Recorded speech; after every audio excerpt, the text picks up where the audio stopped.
Our economists at the American Dental Association saw that just that rule alone could increase the number of insurance companies playing in the healthcare field by 30%. I'll tell you right now, as a healthcare provider, give me 30% more or 3 times more, whatever the number may be, I'll take it. It's been a stagnant marketplace for ages and ages and ages. No one believed that exemption could actually be passed. It actually passed the House 406-19. It's sitting in the Senate. And that can happen. Why that's important is the federal government uses insurance companies to do their bidding. That's what you have a problem with physicians in Medicare and Medicaid. Sir, ma'am, we're only going to give you so much more this year. We're going to cut those losses down. They use a middleman. Let's start there. Number 2 is funding of Obamacare. We've got to take care of the House. We've got to get back to the House because all appropriations start with the House. Okay? You can start holding it up in depth. But you also need somebody to understand how public health service works, because part of this Obamacare has originated within the public health service. If you've got about 5 hours, I'd be happy to spend more time and tell you about how that works, because I've been actively involved in this city and I can tell you all the nuances and how it's built. But you're going to have to attack Health and Human Services and how those line items are managed, and to make sure that they're accountable. That's 3. And number 4 is getting people back into finding out at their assets. Here in the county, you had the Board of Supervisors pass a tax of 18.6% to establish a county health board district. Now it's your job to go find out and make sure that they know what all their assets are and all the liabilities that are out there, and they're honoring their contracts appropriately. You got to take this back. I can teach you. That's how you start. I was hoping I'd hear the word repeal. Me too. Well, yeah. Let's talk about repeal. Well, first of all, what's the outcomes of this Congress? You're going to take back the House, and you might get the Senate, but you don't have veto power, so you're not going to repeal it. Sorry, folks. You have 2 more years. So you better start undermining the parts that are the most repulsive parts of that bill. And that's what we're starting. Okay? Until you have somebody else in the White House who can override and give you that extra 3rd leg, that's going to be as good as it gets. Did that answer your question? You can try to fund. You can do the funding, but what I'm trying to tell you is part of this is already in law. They're already funding it through the Health and Human Services. That's what I'm telling you.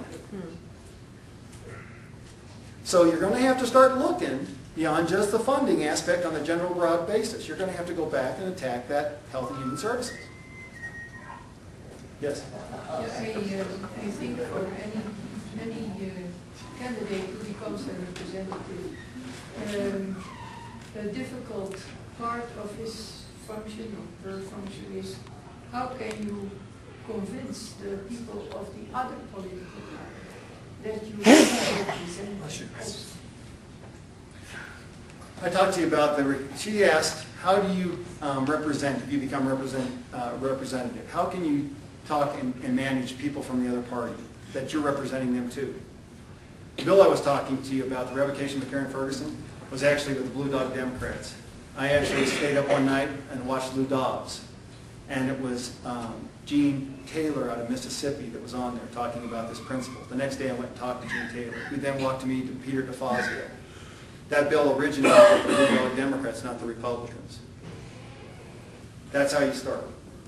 And I think there's a groundswell. It's not just Republicans. It's also Democrats that are actually actively trying to get into office. They have a different mindset, and they're staying away from the party as well. Yes, sir. Everyone knows as a freshman congressman, you don't usually have to pay your dues serving on non-important committees, but what committees will you try to get on, and where do you feel that you'll be best serving? Energy and Commerce is where I'd like to be. Number 2 is, as a healthcare provider, I will get standing. I will tell you that already. There is only one dentist right now that will be in the Congress next year for sure, and that's Mike Simpson out of Idaho. John Linder out of Georgia is retiring. That was the other one.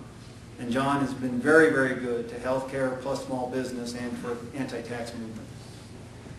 So I will have instant standing. That I can guarantee you. And I do know my way around. I've been doing it for 4 years for the American Dental Association and for people just like yourselves in small business.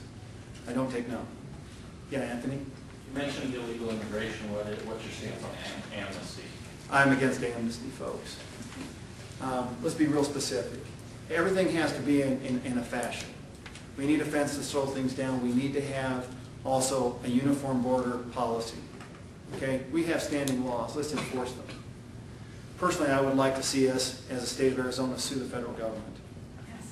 Yeah.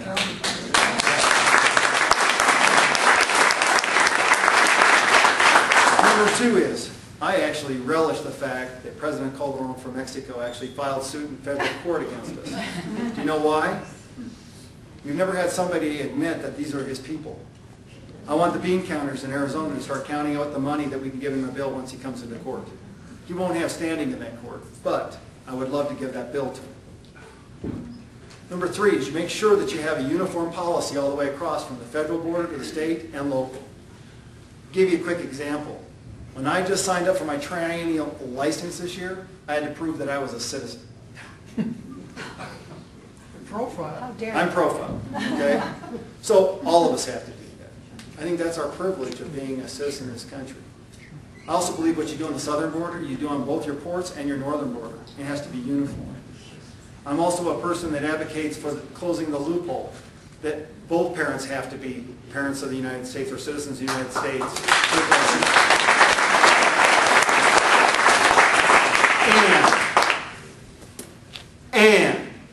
And let me say it one more time, and you address the people who are waiting in an 18-year backup who want to come in this country the right way.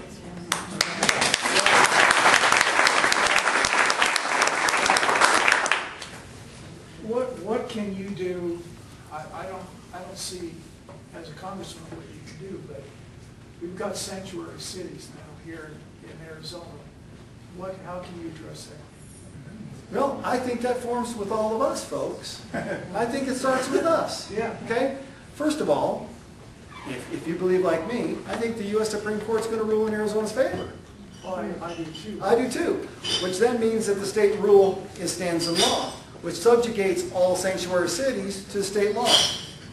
But they And it's enforced. have no. They'll do it anyway. I mean, you look at San Francisco, L.A. They're You know what? they're going ahead and doing it anyway. That's fine. But here's In what California. I can take care of my backyard. And we can be unified together. If we can come up with a plan for District 1. Let's take care of just District 1 right now. Well, yeah, I agree. Let's start there. And let's work at it. Sometimes we make these problems so big we can't get to them. So let's start taking it. Just like that onion I told you guys.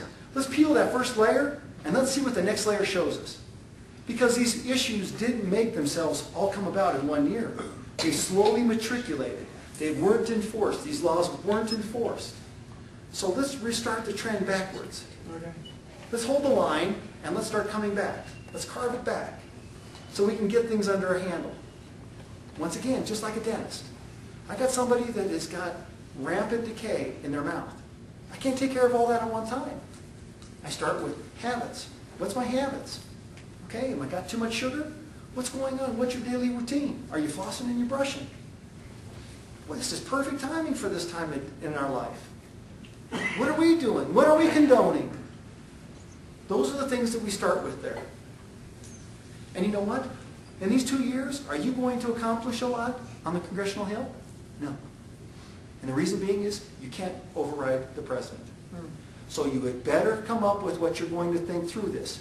A series of small bills that comes from you out here to make everybody see where this administration, where other folks that are representing other parts in this country actually stand. Because then you make your big difference in 2012. Okay? It's about reconnecting with people and getting people reconnected with themselves. That's how you start. If you don't do it right, it will swing back. If you're not a disciple of history, history will doom to repeat itself. So the Republicans didn't do much. It came back to the Democrats. Democrats made a big hell problem. Now it's coming back to the Republicans. If you don't know what you're doing right here, and you don't put the right person in here, in the group here, it's going back. And the reason being is, everybody's pocketbook's on the line. You don't have too many chances. And not too many people are too much patient when they see their dollar bills going down the hole. And you know what? Last time I looked, small business wasn't getting any credit lines and weren't getting any bailouts. And that's the number one backbone of this country. Right.